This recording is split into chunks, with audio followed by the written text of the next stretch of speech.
केंद्र में मोदी सरकार ने इस बार बीजेपी के वरिष्ठ नेता लालकृष्ण आडवाणी को भारत रत्न देने का ऐलान किया है, जिसके बाद देश की कई हस्तियों ने उन्हें बधाई भी दी। लेकिन मध्य प्रदेश कांग्रेस ने बीजेपी के इस फैसले का विरोध किया है। कांग्रेस का कहना है कि लालकृष्ण आडवाणी ने ऐसा क्या किया है कि उन्हें भारत रत्न दिया जा रहा है। कांग्रेस नेता के इस सवाल के बाद सियासत में गर्म हवा चलने लगी है। बीजेपी और कांग्रेस एक दूसरे पर सवाल उठा रहे हैं। मध्य प्रदेश की विधानसभा में नेता प्रतिपक्ष की भूमिका अदा करने वाले उमंग सिंघार ने 4 फरवरी को सोशल मीडिया पर एक पोस्ट किया, जिसमें उन्होंने लिखा कि ये देश के सर्वोच्च सम्मान का अपमान ही कहा जाएगा।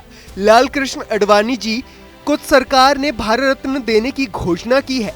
मैं अभी तक समझ नहीं सका कि आखिर आडवाणी जी ने ऐसा कौन सा काम किया है कि उन्हें भारत रत्न देने का फैसला लिया गया है। ये देश भूला नहीं है कि देश भर में सांप्रदायिक उन्माद फैलाने में आडवाणी जी की बड़ी भूमिका रही है।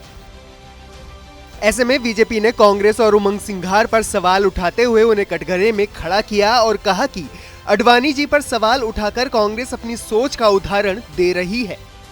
देखिए, कांग्रेस के पीढ़ी परिवर्तन के बाद उमंग सिंघार जी जैसे नेताओं से बड़ी अपेक्षा थी कि वे सकारात्मक राजनीति करेंगे, पर मुझे लगता है कि सस्ती लोकप्रियता के लिए अब वो उम्मीदें भी नाउम्मीद होने लगी हैं।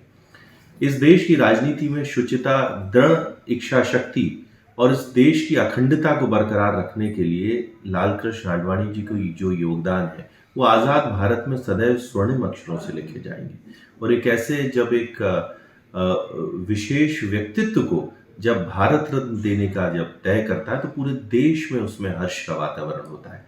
कांग्रेसी ये अपनी सोच पर सवाल उठा रहे हैं, बाकी आडवाणी जी के जीवन का लोहा और उनकी प्रशंसा तो पूरा देश करता है।